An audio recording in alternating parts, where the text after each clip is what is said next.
Sup guys, Heking here, bringing you a review on the latest Attack on Titan chapter 88. So yeah, it's been like, what, 2 months since I did an Attack on Titan review. Sorry about that, guys. The last 2 chapters were just way too big in terms of information. Like, I couldn't wrap my head around it, like, trying to sit down and do a review on those. Like, it was too much information, man. Like, overload. So yeah, this month's chapter is actually very simple, really. It's very straightforward. And a lot of information was actually revealed through this chapter alone, which is going to have big consequences going forward with the rest of the series. So yeah, where do I start, man? So last month we left off with Grisha about to be, killed off. We found out that his first wife, Diane, was the Smiling Titan who ended up eating Eren's mother, which was like, damn, like, wow, that is so poetic in the worst way possible. And pretty much all the other people that were part of the restoration, what do you call it? Restoration order, or whatever you call it, yeah, part of that group, trying to bring like the Eldians back from taking it from the Marnies. It's so confusing, man. Like, seriously, I didn't think the story would go in such a direction that it would involve like fantasy elements and shit. I always thought it would be like sci-fi, like it would be the modern world, but no, that's not the case. So that's Isayama like totally turning our expectations upside down. So at this point I don't know what to expect anymore, because yeah, we technically have some form of fantasy magical elements now in this series, which is like, what? Though I still think it's a red herring and that there's more of a reasonable explanation for all of this that's not revealed yet. But yeah, we ended last chapter with the owl basically revealed as one of them and turning into the rogue titan that Eren ends up possessing, and he ends up smashing all the ships and killing all the people there, including the guy that killed Grisha's younger sister and feeding him to one of the titans down below. So yeah, it's like, what an unexpected twist. So we pretty much begin the chapter where we left off with these two, him coming out of the Titan and these two just having a conversation, and him and what's his name, the owl, aka Kruger, revealing tons of new info to him. So it's a big massive info dump, but it's very important information. So let me just cut to the biggest reveal of this chapter then. Well, God, how do I put this? Like, it's so messed up. Like, remember when we were all like fussing over who should live, Erwin or Armin, and who had the most reason to live? Yeah, I'm starting to think Erwin should have lived now, because yeah, poor Armin, he's gonna die anyway. Like, it's pretty much revealed that anyone who's a Titan shifter, anyone who gets given these powers and becomes a Titan shifter, their lifespan is reduced dramatically, and that they only have 13 years to live. So yeah, Eren and Armin are going to die. Eren, he got the powers a few years back, so he's only got about 8 years to live, and Armin only has, since he's just become a shifter, he's only got 13 years to live. So yeah, these guys are pretty much dead. It doesn't seem to be a cure or anything. These guys are pretty much dead, which also explains a lot of other things from the past involving the Rice family. If you remember, when we were introduced to Rod Rice's younger brother, right?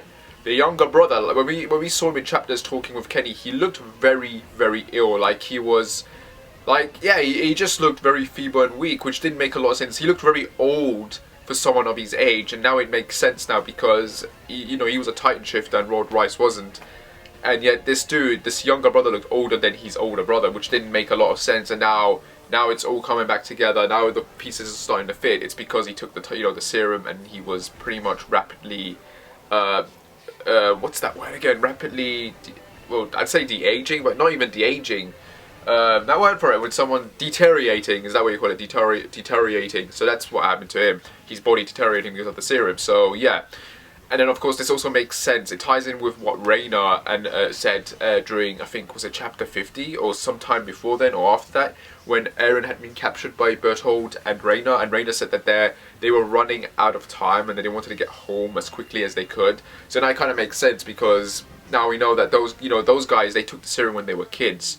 We don't know how many years they were Titan shifters for, but like, obviously you know, they wanted to complete their mission as quickly as they could so they could get back to their loved ones, because they were basically dying. This was a suicide mission from the get-go. So yeah, that's really screwed up now that we know this, because now it makes you think back to all those chapters, back to their characters, and you realize, man, these guys were forced through some shit, and it wasn't even their fault. And now it all kind of makes sense why they were rushing, why they were trying to get this stuff sorted, why Reiner revealed himself to Eren like that so quickly, you know, after seeing the Beast Tide, because now it's like, yeah, man, it's like that time was short and they wanted to get their stuff moving. So it's sad, really. It's really depressing. But then we come to Zeke, and I guess I mean, I don't know. I mean, we don't know when he got the serum, but he does look a bit old for his age, because here's the thing. If it's 13 years, and Grisha, we know that by the end of this chapter, Grisha ends up, we don't see it, but we know he ends up eating Kruger, okay? So that must mean that at that point, he only had 13 years to live, which would actually add up, which doesn't make a lot of sense, because didn't Shadi say that he ran into Grisha like 20 years ago? Unless that was a translation error. I don't think that was actually said. Maybe it was like 10 years ago. But the point here is that Grisha would have had to enter the war, and then a year after he would have had to have married, or a few months after he would have had to have married Faye. Was it Faye? No, his wife, and Eren would have been born. So it does kind of match up, which means that Grisha was dying then at that period when the war was destroyed, and decided to give the serum to Eren so he could eat it because his time was running out. But he never looked weak or ill, so because he's a doctor, maybe he found a way to extend himself, or maybe make himself look well enough so he didn't come across as weak. I don't know. That's not really explained. Obviously, there's going to be more of the revelations going in next month. But yeah, this was the most important part of the chapter, that Eren and Armin really only have a few short years to live. Which is depressing for Mikasa, because she's just in denial. Like, she can't believe it. And Armin and Eren, they look like they're pretty chill about it. Hell, Armin seems pretty chill about it. Like, he's just writing everything down that Eren is telling him, like all the memories that are coming up to him, and they're matching up with what are written in Grisha's notes. So yeah, it's like damn. So what's the second reveal of this chapter? The second reveal of this chapter is Kruger's name. We find out that Kruger was one of the Eldorians whose parents were murdered and burned, and he escaped by the help of his family's friends, because they were doctors, and they falsified his blood test to make it appear that he was one of the Malanes. So he was able to sneak in there through the government and rise himself through the ranks, and he ended up just killing and torturing his own people just so he could, you know, keep his double agent life, while at the same time getting, you know, his own people that he could, and creating this group with Grisha being the leader. Of course, that turned out to shit thanks to Zeke. So yeah, but yeah, we find out the second most important thing. Yeah, obviously Kruger's name. I wouldn't say that's the second most important thing, but I'll get to it. But yeah, Kruger's name is Eren. His name is Eren Kruger. And if any of you are confused, he's actually the guy that ended up kicking Grisha in the stomach and telling him to wait behind at the airstrip so they could see the airships lift off, while his sister went off with that other guy. In other words, in a way, basically, Kruger ended up saving Grisha's life. If he hadn't told him to stay that day, and he went with his sister, he probably would have been fed to the dogs as well. So in a way, he saved his life, and now he's saving it again. And he's giving him all this information so Grisha can carry on his work. And it's pretty much revealed that the only reason he's doing that isn't because, you know, he was angry that they killed his sister. Like, that was part of it, but it's mostly because he went outside the walls. So, and that's why Kruger trusts him with this mission, even though Grisha himself doesn't feel like it, even though he feels like crap about what's happened. That's not the case. You know, Kruger tells him otherwise, and that he's got to live through this so he can carry on the work of all the people that have died for their movement. So yeah, that's the reason why. It kind of ties back to why Grisha ended up injecting Eren with the serum, and why he told him he would show him what's in the basement, because Eren is pretty much like Grisha. He's not like Zeke. Zeke, you know, he was a kid, and Grisha did all this crap with him, and in the end it backfired on him. So that's why when he had Eren, he just, you know, he tried to raise him as normal as he could. But it was Eren who in the end said that he wanted to go outside the walls, he wanted to see what's there. So, you know, Grisha realized that this kid is just like him from a young age, so he can be trusted with this stuff. He is willing to do and go through the distance to go through this stuff, even though he didn't tell him everything and he forced him on this, Eren seems like he's accepting of it, and it also does kind of make sense with what Zeke told Eren when he met up with him, telling him that Grisha was lying to him, just like he lied to him, sort of. But really, he didn't. Grisha never forced Eren to do anything. It was only at that point in time when everything was going to hell that there was no other choice, and even then, it looks like Eren has accepted that. He is cool with that. But Zeke, his life, his childhood was completely ruined with what Grisha was doing to him and trying to do to him. So. Yeah, man. It kind of makes sense now why Eren is called Eren, because it's basically a sign of respect to Kruger, to this man who saved his life, who told him this info, who gave him this mission, this act of honor and pride for him to carry on. So yeah, that's where Eren's name comes from. And obviously that's where his rogue titan form comes as well, because he inherited it from Kruger. So there's that. The third most important part of this chapter is, why wasn't Diane, rescued? I mean, she was of royal blood, right? Surely they could have used. I mean, when Grisha, I think, was about to reveal it, Kruger ended up shutting him up so that no one would find out that she had royal blood. And it's basically explained that if the Marlenes had found out that she had royal blood, obviously they would have taken her and they would have used her as a breeding cattle. Basically, they would have properly raped her and impregnated her and shit with their children and stuff. So yeah, that's very messed up and screwed up. So in a way, death is probably a lot better than the fate that would have awaited her if they'd found out she was a royal descendant. Which leads me to theorize that Ymir is not dead. If you remember Ymir Fritz, she is properly of royal descendant. Now there's a 50-50 chance she could very well be the Ymir, that started all of this. But the thing is, it's revealed that the original Ymir got the Titan powers and died 13 years after, and then that 9 other people ended up inheriting these 9 different Titan abilities. So there's like 9 different abilities. I still don't understand how this works, but that is how it is. So maybe that's not the Ymir of that, and the Ymir that we have now is pretty much named after her in respect.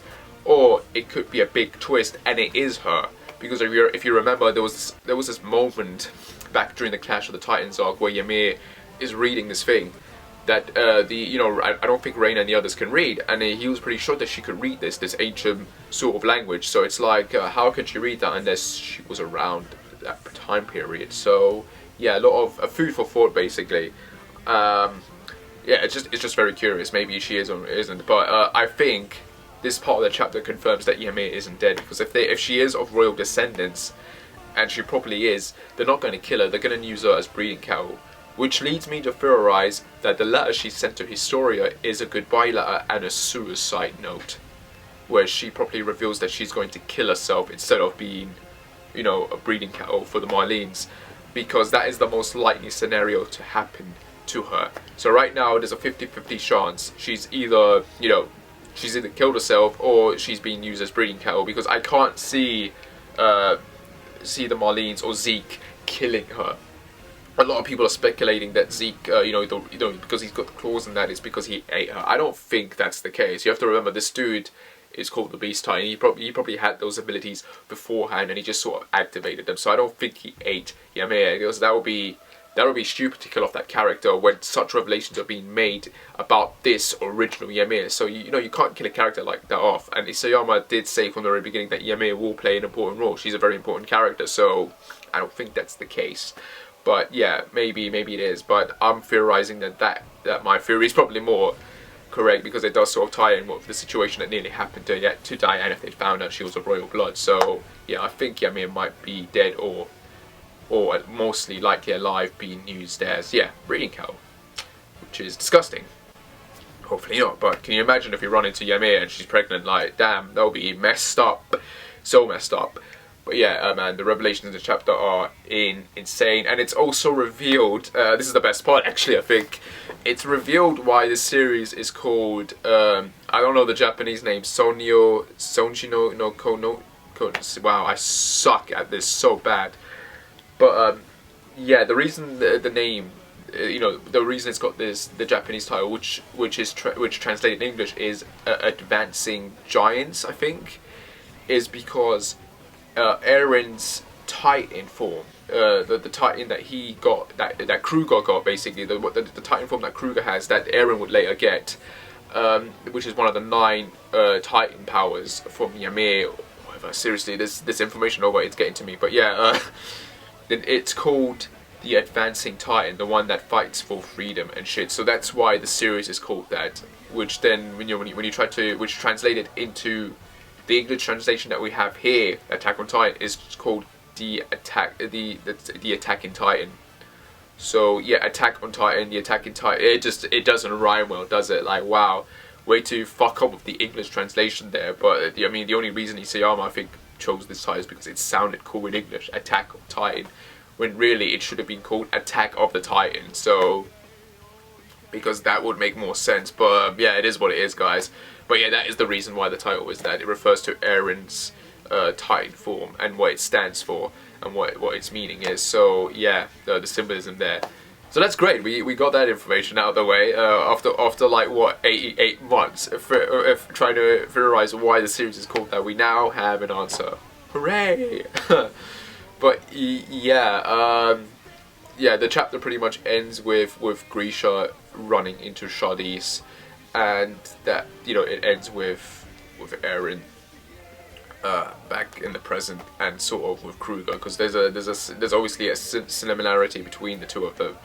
But besides names and that, there was this one panel where it looked like Eren his head was on Kruger's body, and he was like talking to Grisha. So, but yeah, this chapter, man, it was good, but too much information overload, because, you know, at this point we want to sort of get the story moving. But it's nice that we're finally getting all these flashbacks. I think I did say that once we get to the basement we will probably get like a flashback arc, so I'm not surprised that this ended up happening.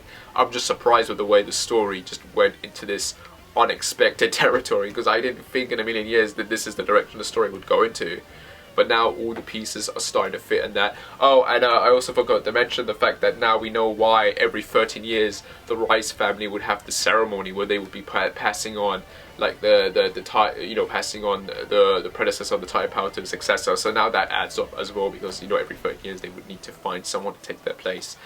And in terms of the magic vibe I mentioned before, it's revealed that if someone hasn't passed on their Titan ability and they die, then that ability will end up being inherited by a child, by a baby that's born. So sort of like a reincarnation effect, or whatever you like to call it, which is super bloody weird. Even Grisha says that now that magic is involved in some way. So I don't even get that. I don't know if it's something in the air, like they say that it turns to dust or whatever, and it's something in the air that comes into contact, like, and it all leads to this one path to the coordinate. I don't get it. I don't really get it. But it's just weird. Hopefully more information will be revealed on that aspect. But yeah, I'm honestly thinking we might get one more chapter next month with a flashback that's going to maybe wrap a few more things up, and then that's it. We're going to be moving on, continuing on with the story. And yeah, yeah, I don't know what else to say, man. This chapter was good. It did reveal a lot of interesting things, and now I'm just curious what's going to happen to Eren and Armin. I mean, are they really going to die? And I honestly think, I mean, Isayama did say that towards the end of the story, Armin and Eren would not be close friends, that something would happen that would make them drift apart. They wouldn't be enemies, but they wouldn't be close friends either. And I assumed that would mean that maybe Mikasa would end up dying, and this would cause a rift between the two of them. But no, it ends up being the bloody opposite. It's Armin and Eren who are going to die, and Mikasa is going to be left alone. So it's like, what the hell? Like, way to turn my expectations around. So what does that mean then? How's the story going to go? Is Armin going to feel angry that Eren tried to save him now, or is something else going to happen? Like, you have to think about the memories as well. I mean, Eren's got like memories of various people going through his mind, and we also know that you know, Armin saw Berthold. He saw fragments of what Berthold's memories are, and maybe that also explains Reiner as well, because he had a bunch of memories going through him, and that's what was driving him crazy, going from this whole warrior and soldier personality aspect of his. So yeah, you have to wonder how this is all going to come together now, because if reincarnation or some sort of it is part of this storyline, then one has to wonder, does, I guess that you could say that ties in with chapter 1 of the series, when when we heard this voice saying "See you later, Eren," maybe that wasn't referring to Eren Yeager, but Eren Kruger, and what Eren was seeing or hearing were the original was Kruger's memories. So maybe that's that. Like, there's a lot here to take in, and you have to wonder like how it's all going to come together. I mean, if Eren can access Grisha's memories, maybe he can access Faye's and Kruger's in that as well. So you have to wonder like. But yeah, overall decent chapter, very decent, good chapter, and I just can't wait for next month, man. I mean, things are starting to make sense and move forward, even if it's in the most over the top way, if it makes sense. Like, because like I said, it's still unexpected. I can't take all of this in. It's like, what? I always thought it would be an alternative world war or something, like, but no, it's this. So consider my mind blown. I do think the years are messed up though. I think the history that Grisha read, because he even tells Kruger, like, Kruger was the one who gave them their notes and shit, but it does appear to be that maybe the history that they have isn't all correct or accurate. So obviously there's more to it than that, and I'm just curious what that's going to end up being. But I do think that maybe Ymir is the key to that history, to that information. So, you know, we have to wait and see, because I'm more curious what's written in that letter now more than anything. But yeah, very good chapter, guys, and yeah, as always, like and subscribe or whatever, and I shall see you when I shall see you next month when I do my next Attack on Titan review, hopefully. But yeah, take care, guys, and